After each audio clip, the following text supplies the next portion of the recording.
Ibu Bapak dan saudara-saudara yang dikasihi oleh Tuhan kita Yesus Kristus, saya tentu tidak akan membacakan lagi firman Tuhan. Kalau di GKI biasanya kita baca atau kadang kita ajak juga jemaat membaca berbalasan, tapi karena sudah dibacakan, mudah-mudahan kita bisa masih mengikuti, dan kalau ada Alkitab kita di tangan kita, kita masih boleh mengikutinya untuk bisa menemukan kembali butir-butir dari firman Tuhan hari ini. Ada dua hal sebenarnya yang ada di misi benak pikiran saya hadir di sini pada siang ini bersama Ibu Bapak dan saudara. Pertama, sukacita bisa beribadah bersama, dan saya harus mereview kembali memori saya. Lebih dari 16 tahun yang lalu saya datang ke Australia melayani di GKI. Pendeta yang pertama saya cari adalah Pendeta Haryanto Rusli. Jadi kerja sama kita sudah cukup lama dan di rumah yang lama. Tapi saya masih hadir juga tahun lalu di sini pada waktu perayaan anniversary 1 tahun ya gereja ini, dan puji Tuhan ya, saya kira bukan satu hal yang terjadi begitu saja bahwa gereja ini adalah grace of God, karena memang kita semua hanya hidup oleh kasih karunia Tuhan saja. Yang kedua, di samping sukacita bersama ini, sebenarnya hati saya juga agak campur aduk, karena kami di GKI baru saja kehilangan seorang member yang senior, meninggal kemarin sore, dan dia seorang jemaat yang sangat-sangat setia bahkan sebelum GKI ada. Dan itulah kira-kira campur aduk dari perasaan saya ketika juga akan mempersiapkan firman Tuhan ini. Dan firman Tuhan ini sendiri, kalau tadi kita masih menyimak dari awal, dibaca dari ayat 37 sampai ayat 41, itu hanya satu penggalan dari satu perikop panjang yang ayatnya 47 ayat. Dan perikop ini sebenarnya satu kisah yang kalau dipotong kita bisa kehilangan pemaknaan akan seluruh inti dari pemberitaan itu. Jadi kalau mau utuh memahami perikop ini harus dibaca dari ayat 1 hingga ayat 47. Tapi itu kan terlalu panjang untuk satu ibadah seperti ini. Nah, makanya tadi waktu kita dengar di sini di ayat 37 dimulai dengan ketika mereka mendengar hal itu, hati mereka sangat terharu. Nah, kalau kita hanya mengawali dari ayat ini, tentu mungkin atau tentu hadir atau muncul pertanyaan dalam benak kita, yakni apa yang mereka dengarkan. Karena diawali dengan perkataan ketika mereka mendengar hal itu, hati mereka sangat terharu. Pertanyaannya adalah apa yang mereka dengarkan yang membuat hati mereka sangat terharu. Maka saya katakan harus dibaca dari awal sebenarnya. Yang mereka dengarkan ialah khotbah dan kesaksian Petrus atau Rasul Petrus yang begitu kuat menggetarkan hati mereka tentang peristiwa yang mereka alami saat Roh Kudus dicurahkan. Jadi ini sebenarnya terkait dengan peristiwa Pentakosta. Petrus berkhotbah dengan sangat semangat, dengan sangat lantang, dan itulah yang menggetarkan hati mereka, membuat mereka sangat terharu. Yang menarik ialah bahwa Petrus menghubungkannya dengan perkataan Nabi Yoel dalam Perjanjian Lama, bahwa Roh Kudus akan dicurahkan atas umat Tuhan dan mereka semua akan bernubuat.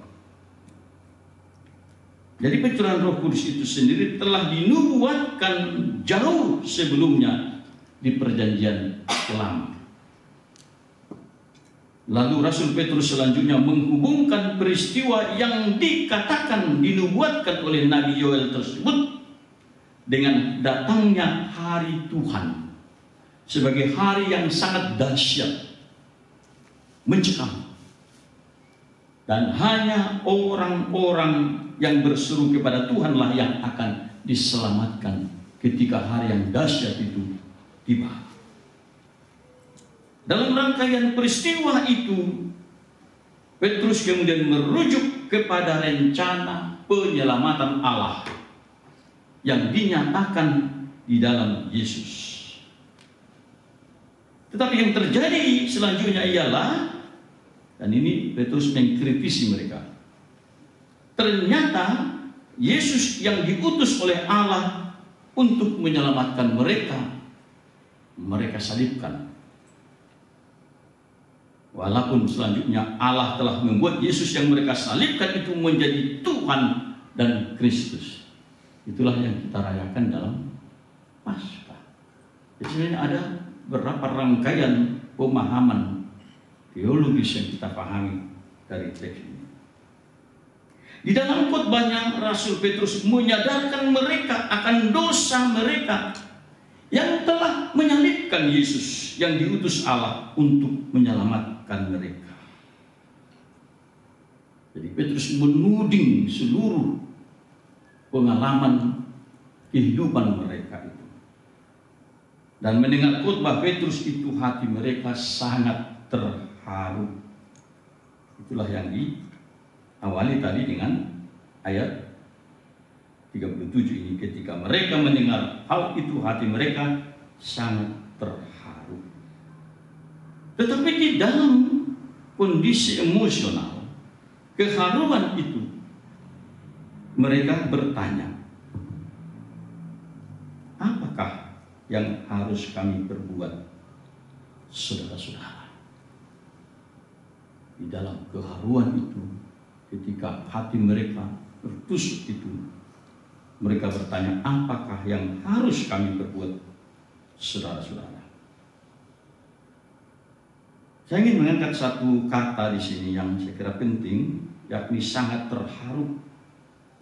Sangat terharu ini diterjemahkan dari kata kanuso yang artinya tertikam, yakni menusuk sampai ke hati, menusuk sampai ke hati. Dan kata ini terkait dengan kata nuksis, yakni suatu kesedihan yang mendalam, kesedihan yang mendalam, yang campur aduk dengan penyesalan. Jadi kita bayangkan seseorang ketika kemudian dibongkar semua persoalan hidupnya, kesalahannya, dosanya, kejahatannya, lalu dia merasakan satu perasaan yang tertikam hatinya dan merasakan suatu penyesalan yang dalam. Itulah kata sangat terharu. Orang-orang yang berhadapan dengan kondisi seperti itu, ibu bapak dan saudara, bila dia bukan orang percaya atau bukan orang beriman, kalau seseorang kemudian diliputi, dihinggapi perasaan bersalah, feeling guilty, bisa mengarah kepada keputusasaan. Bahkan ada orang yang bisa bunuh diri karena terus didera oleh perasaan bersalah. Tentu rasa bersalah itu terkait dengan kesalahan, terkait dengan pelanggaran, dan dalam terminologi Alkitab hal itu dikaitkan dengan dosa. Jadi dalam perasaan yang bersalah itu tertusuk, terharu hatinya, mereka juga akhirnya mengingat dosa-dosa dan pelanggarannya. Tetapi yang menarik kemudian, di dalam kondisi yang seperti itu, oleh khotbah Petrus yang begitu lantang itu, mereka bertanya, apakah yang harus kami perbuat? Itu artinya mereka tidak mengambil jalan pintas, tetapi mencari solusi atas beban pergumulannya. Rasul Petrus kemudian menjawab pertanyaan mereka dengan berkata, "Bertobatlah dan hendaklah kamu masing-masing memberi dirimu dibaptis dalam nama Yesus Kristus untuk pengampunan dosamu, maka kamu akan menerima karunia Roh Kudus." Ayat 38. Setidaknya ada 4 tahapan di sini yang dinyatakan oleh Rasul Petrus dalam jawabannya. 4 tahapan penting sebagai jawaban dan solusi bagi mereka. Pertama, bertobat. Yang kedua, memberi diri dibaptis. Yang ketiga, menerima pengampunan dosa. Dan yang keempat, menerima karunia Roh Kudus. Walaupun sesungguhnya keempat tahapan ini adalah satu rangkaian yang tidak bisa dipisahkan satu sama lain. Bagi orang percaya, ibu bapak dan saudara, atau bagi orang Kristen, baptisan itu adalah perintah dari Tuhan Yesus. Kita semua tahu. Di dalam ayat yang terkenal, Matius 28 ayat 19 dikatakan, "Karena itu pergilah, jadikanlah semua bangsa muridku, dan baptislah mereka dalam nama Bapa dan Anak dan Roh Kudus." Itu perintah Yesus. Itu sebabnya orang Kristen dibaptis sebagai pertanda imannya kepada Kristus. Oleh karenanya, kita tidak dapat memahami baptisan di luar iman kepada Yesus Kristus. Seseorang tidak dapat mengklaim dirinya percaya kepada Yesus Kristus tetapi menolak untuk dibaptis. Karena baptisan itu adalah sarana penerimaan keselamatan, sebagaimana yang ditegaskan, dinyatakan oleh Yesus sendiri dalam Markus 16 ayat 16, "Siapa yang percaya dan dibaptis akan diselamatkan, tetapi siapa yang tidak percaya akan dihukum." Tetapi percaya dan dibaptis tentulah mensyaratkan pertobatan. Dan ini yang kalau kita baca dari pemberitaan Yohanes Pembaptis, kita baca misalnya dalam Markus 1 ayat 4 dikatakan, "Bertobatlah dan berilah dirimu dibaptis dan Allah akan mengampuni dosamu." Jadi sekali lagi bahwa percaya dan dibaptis itu mensyaratkan pertobatan. Dan hal itu juga yang disampaikan oleh Rasul Paulus yang mengatakan, "Aku senantiasa bersaksi kepada orang-orang Yahudi dan orang-orang Yunani supaya mereka bertobat kepada Allah dan percaya kepada Tuhan kita Yesus Kristus." Dalam Kisah Rasul 20 ayat 21. Tapi mari kita lihat sejenak ibu bapak dan saudara. Persoalan sejumlah orang Kristen dan gereja tertentu dewasa ini masih sering berkutat pada soal-soal cara dan bagaimana seorang dibaptis. Nah, justru itu yang sering menjadi perdebatan. Misalnya, apakah dibaptis itu seseorang dibenamkankah atau dipercik? Atau apakah seseorang harus dewasa dulu baru dibaptis, atau boleh baptisan anak? Ini yang banyak dipersoalkan oleh gereja-gereja dan orang Kristen. Dan persoalan soal cara ini bahkan sampai kepada klaim pembenaran diri dan menyalahkan orang lain. Ada juga orang tertentu yang tidak memahami dan memaknai baptisan yang diterimanya, lalu kemudian dibaptis ulang. Itu persoalan lain lagi. Walaupun kadang-kadang tidak menghasilkan perubahan apapun dalam hidupnya, mau 2 kali, mau 3 kali dibaptis, toh nggak ada perubahan dalam kehidupannya. Nah, itu persoalan lain. Padahal yang paling dan yang lebih esensial bagi kita ialah bagaimanakah kita hidup dalam pertobatan sebagai syarat baptisan yang kita terima.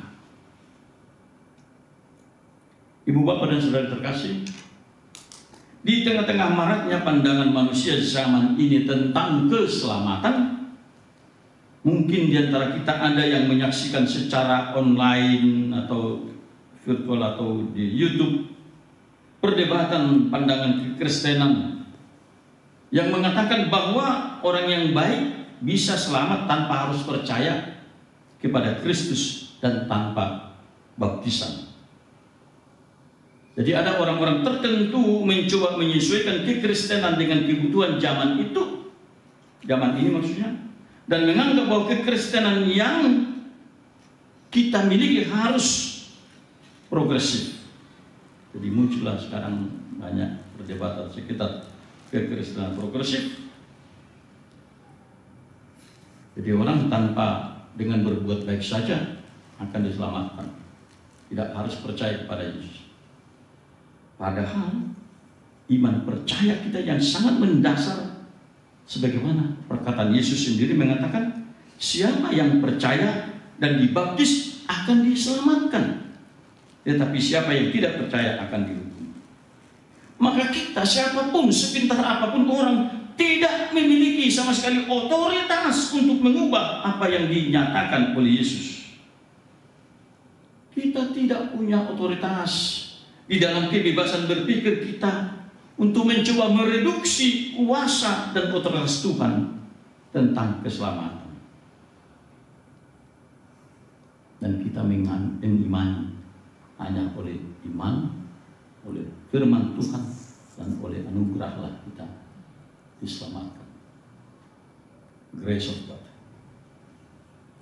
Orientasi hidup manusia dalam beragama sering tidak lagi kepada Tuhan, melainkan kepada dirinya sendiri. Lalu pertanyaan berikutnya bagi kita ibu bapak dan saudara adalah, bagaimanakah kita sebagai orang Kristen yang telah dibaptis menunjukkan implikasinya dalam realitas hidup yang kita jalani sehari-hari, supaya itu jangan tinggal ritual, bahkan ritual yang diulang-ulang. Hal yang terutama tentu adalah keterikatan kita kepada Tuhan dengan terus membangun relasi dengan Tuhan. Sebab baptisan dengan sendirinya menjadi tanda bahwa kita telah menjadi warga kerajaan Allah sebagai seorang Kristen. Mungkin kita tahu istilah pembaptisan bagi banyak orang disebut Christening, karena sejak saat itulah dia dalam pengenalan kita menjadi seorang Kristen. Tapi ketika seseorang telah menjadi warga kerajaan Allah, maka seluruh hidupnya harus diatur dan taat kepada kehendak Allah. Itu kalau kita menjadi warga kerajaan Allah melalui baptisan.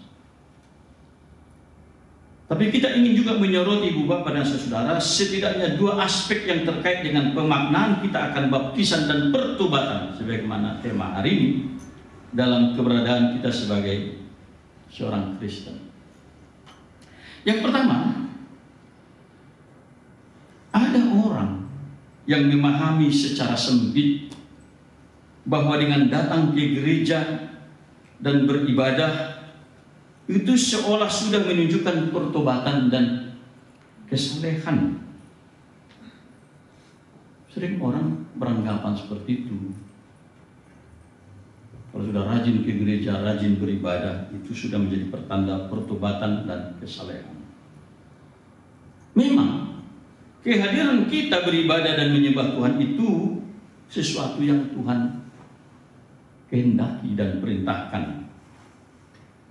Dan karena itu adalah wujud dari iman percaya kita. Tetapi itu barulah awal.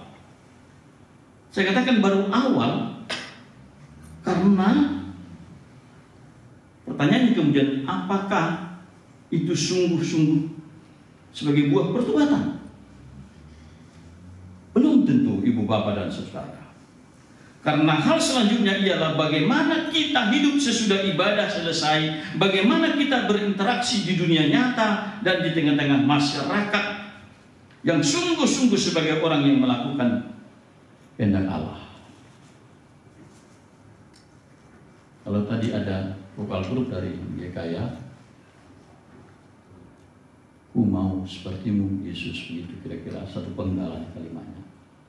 Dan tadi sebenarnya waktu disampaikan Pak Robi, baru kali ini pendeta bawa. Saya ingin mengelak untuk mengatakan, that's not credit point for me or for them, tapi itu untuk Tuhan. Amin.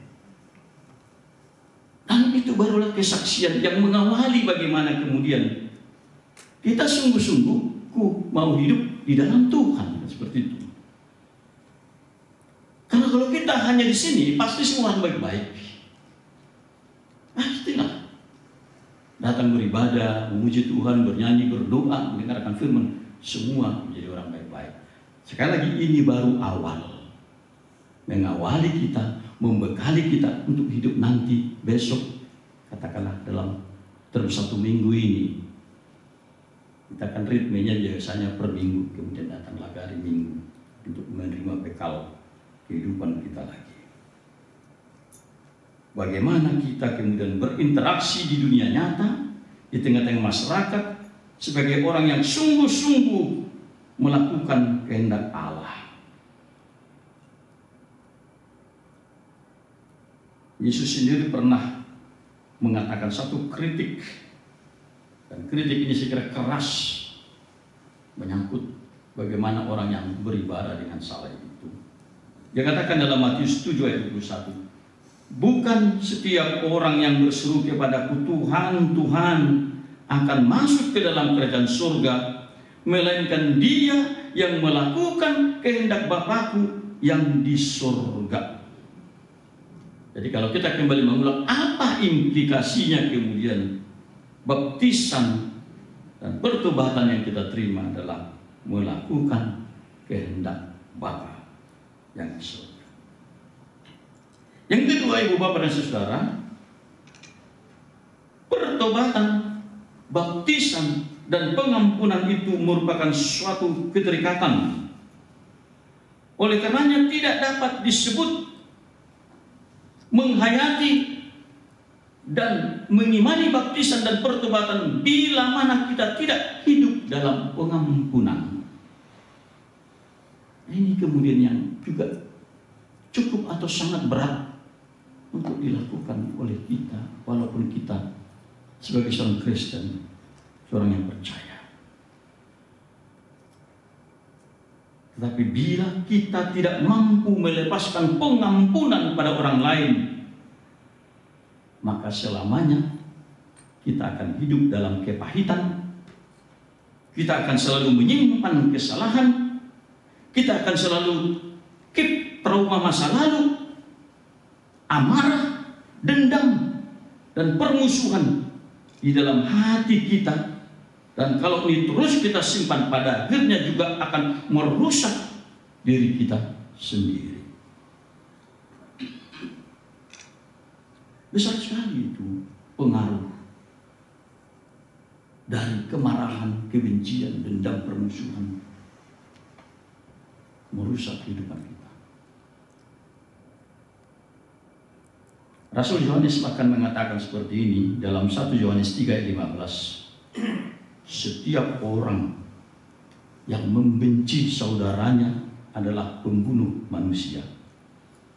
Dan kamu tahu bahwa tidak ada seorang pembunuh yang tetap memiliki hidup yang kekal dalam dirinya.